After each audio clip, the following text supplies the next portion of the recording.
Vivência Espírita em Flash. Tudo bem, amigos?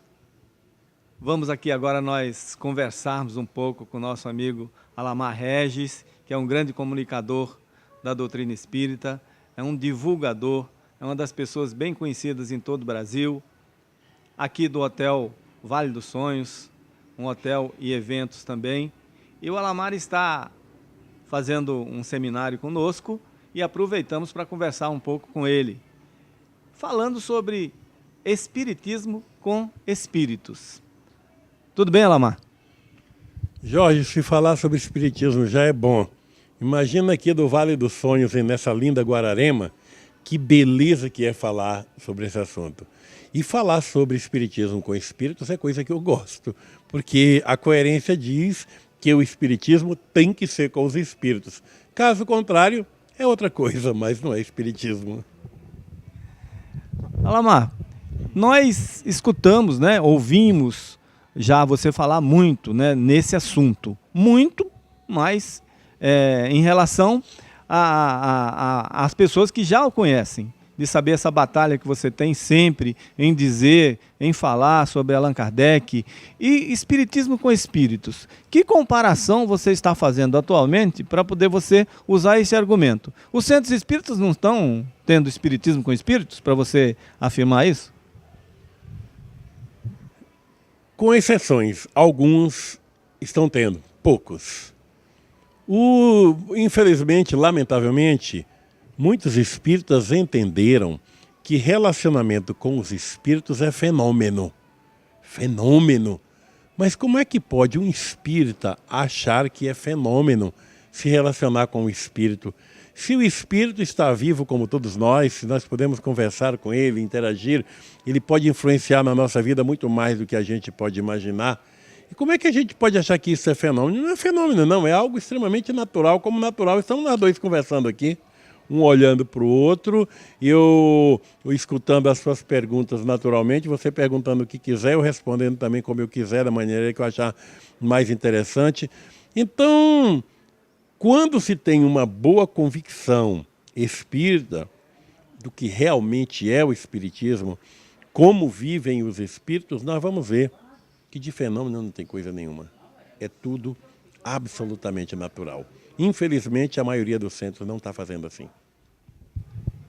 Alamar, falando ainda em Kardec, você frisa bastante isso, que os seus estudos são sempre baseados nas obras básicas, nas obras da codificação, na Revista Espírita, nas 20 obras que Kardec deixou para nós estudarmos. Então, falando nisso, a Sociedade de Estudos Parisienses, a Sociedade Parisiense de Estudos Espíritas, eles não ensinaram o espiritismo? Não foi Kardec que fundou a Sociedade Parisiense? Não foi eles que divulgaram para o mundo?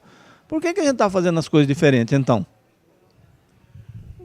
Pois é, Jorge, Kardec fundou a instituição. Ele criou a instituição e desejou que a instituição fosse 100% fiel ao espiritismo no modelo como ele trouxe. Ou melhor, no modelo como os espíritos trouxeram e que foram traduzidos em livros por ele.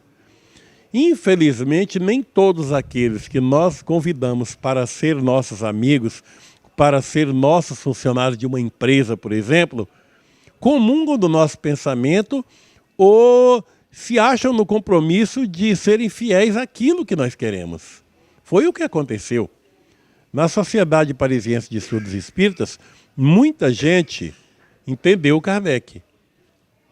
Aceitou que ele fosse o modelo a ser seguido, que ele fosse o referencial escolhido pelos espíritos. Mas muitos outros acharam que não, começaram a ter pensamento do tipo, ele aqui não manda, ele aqui não é melhor do que ninguém. Então nós temos o direito e a liberdade de pensar como nós queremos, porque de fato a liberdade de pensar é um direito que todos têm, de opinião, direito de expressão, direito de opinião, direito de vir, direito de um monte de coisa. E todos, no entendimento equivocado desse direito, acharam por bem fazer o espiritismo conforme eles tinham entendido e não como Kardec havia trazido. Aí começaram os primeiros conflitos. Alamar, não sei se o que eu estou pensando aqui agora escutando você falar assim livremente também, né? E com liberdade também para pensar, o que eu estou pensando agora nesse momento é que não seria o fato do espiritismo hoje, ou de muito tempo para cá, entre aspas, ter fracassado na Europa, não se deve a esse fato, então? Se deve exatamente isso, Jorge. No tempo que Kardec viajava pela Europa, quando ele estava vivo, entre aspas, andava por ali divulgando o Espiritismo, fazendo as palestras, né, como relata a Viagem Espírita de 1862, era um sucesso total. Ele era aplaudido de pé. Quando ele chegava, ele era uma celebridade. O pessoal daquele tempo não tinha celular, mas se tivesse, era fila para fazer selfie com ele. Autógrafos, aquela coisa toda, porque ele era fantástico. Ele era a coerência, ele era a expressão simples. Ele era o amor real. Ele era o bom senso encarnado, como retratou Camille Flammarion. Então, era aplausos de pé. Conforme relata a própria obra dele, quando ele começou a fazer as viagens a primeira vez pela Europa, era 30, 40 pessoas para assisti-lo. O sucesso era tão grande, ele era tão encantador, que um ano depois que eu levei ele voltava à mesma cidade, contava-se de 300 a 400 pessoas. Mas o sucesso era tão grande, no terceiro ano já se contavam aos milhares. Então o espiritismo teve um crescimento assim extraordinário.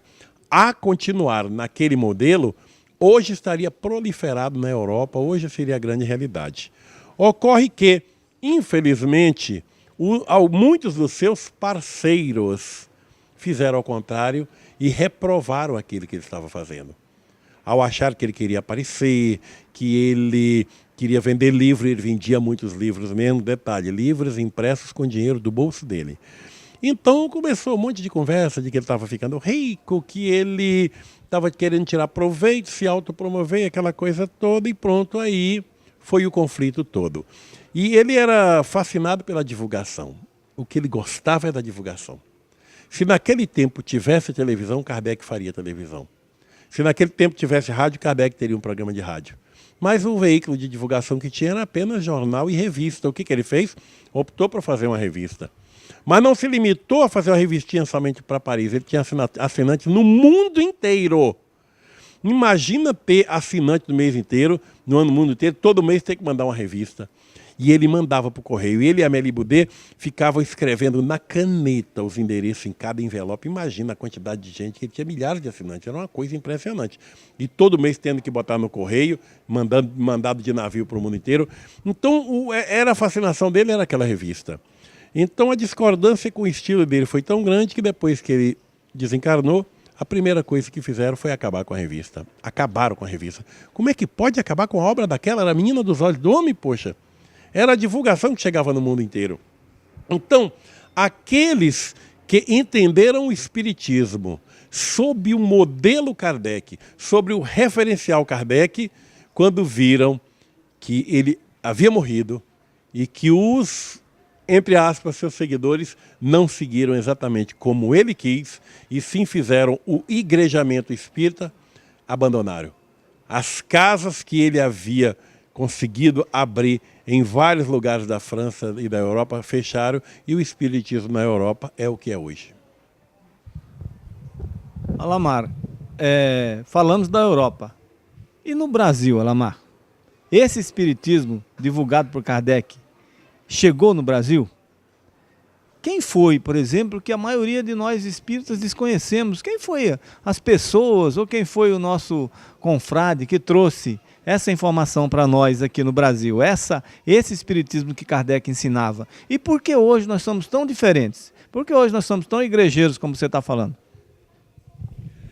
O baiano Luiz Olímpio Teles de Menezes, ele era assinante da Revista Espírita. Ele se correspondia com Kardec, mandava cartas, recebia cartas de Kardec. E Kardec chegava a desabafar para ele, em algumas cartas, as suas amarguras, as suas tristezas pelas decepções enfrentadas junto àqueles que não deveriam contrariar, não era para contrariá-los, era para estar fiéis com ele.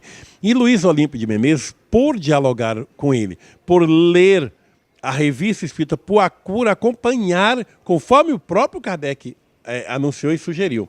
Porque Kardec deixou bem claro uma orientação que está lá no livro dos médiuns. A pessoa, quando entra no espiritismo, a primeira coisa que deve ler o que é o espiritismo. Os espíritas não orientam assim, ele acha que tem que começar pelo livro dos espíritos, e não é. Depois, aí sim, o livro dos espíritos. Depois o livro do médium e depois o estudo da revista espírita. E chegou a dizer que a revista espírita deve ser lida paralelamente aos outros espíritos, os outros livros, deveria ser feito assim. Mas ninguém faz isso. Luiz Olímpio leu e entendeu o espiritismo praticado conforme Kardec. Porque teve o Kardec no momento que ele estava construindo o corpo de doutrina e teve o Kardec praticante daquela doutrina trazida pelos espíritos. Que isso você só encontra na revista espírita. Luiz Olímpio fundou em 1865 o Grupo Espírita Familiar em Salvador, que é o primeiro centro espírita do Brasil, com esse estilo, conforme fiel a Kardec. Só que na época, várias outras pessoas também viajavam para a França. Gente lá de Salvador, gente do Rio de Janeiro, gente do Ceará, gente de Pernambuco, São Paulo, viajavam para lá. E ao chegar em Paris, visitavam o quê? A Sociedade Parisiense de Estudos Espíritas, onde já se praticava o espiritismo não muito afim, não afim com Allan Kardec, porque havia dissidência lá. Existiam não vou chamar kardecista, que eu não gosto desse termo, os kardecianos, vamos chamar kardecianos, fiéis a Kardec, fazendo o espiritismo como Kardec sugeriu. Mas houve um grupo lá que resolveu fazer o espiritismo igrejeiro. É o espiritismo da rezação, a Santa Missa Espírita, aquele modelo que muita gente faz até hoje. E aí, essa maioria brasileira que viajava para a França, vendo aquilo ali, e não era divulgado aquele conflito, porque o pessoal não sabia do conflito. Imaginava que tudo aquilo era fidel a Kardec, que todo aquele modelo, Kardec comungava daquele pensamento. E trouxeram para o Brasil aquele pensamento igrejeiro. Quando viram Luiz Olímpio e outros fiéis a Kardec fazer um espiritismo conforme Kardec, começou a taxá-los de cientificistas. O espiritismo não precisava nada disso, o espiritismo é só para rezar, é só essa coisa toda, pronto. Fizeram um modelo e prevaleceu o modelo não conforme Kardec, porque a maioria dos brasileiros que viajavam para lá ia visitar a Sociedade Parisiense de Estudos Espíritas. Vivência Espírita em Flash, a conversa com a Alamar é sempre boa, sempre agradável e sempre cheia de novidades, sempre cheia de novas informações, que o Alamar é um excelente estudioso da doutrina. Alamar, a gente agradece muito você estar conosco no Vivência Espírita em Flash e queria que você deixasse aqui uma mensagem final. Qualquer ideia que você desejar conhecer, o mais coerente e recomendável é que procure consultar na fonte. Ah, mas me disseram que tem um livro de um espírito tal que eu devo ler. Não é por aí. Os espíritos que nos trazem outras mensagens, por mais respeitáveis que sejam os médios, emitem opiniões pessoais. Isso está lá em Kardec, na autoridade da doutrina espírita. A fonte indispensável é Allan Kardec, queira ou não queira. Inclusive, há um espírito muito querido por nós, que, através de um médium também muito amado, que foi um exemplo de conduta moral, que diz para esse médium o seguinte: se algum dia eu lhe passar algum ensinamento que esteja contrário a Kardec, ou que apenas deixe alguma dúvida, siga Kardec, me abandone e siga Kardec. No entanto, esse espírito deixou claro isso, dando um testemunho de que ele era Kardec até embaixo d'água também, mas que poderia ter uma probabilidade dele errar, dele emitir algum conceito que pudesse ser contrário a Kardec. E, de fato, ele trouxe alguns conceitos contrários a Kardec. Então é por isso que a gente precisa ter muito cuidado. No entanto, há espíritas que veem esse espiritismo até mais importante do que Kardec para o espiritismo, do mesmo jeito que muitos católicos reverenciam mais Maria do que o próprio Jesus. Então isso aconteceu dentro do movimento espírita e não é o recomendável. A base é Kardec. A partir do alicerce Kardec, você constrói a sua casa. Muito obrigado, meu irmão Alamar. Paz e alegria em todos os corações e até a próxima.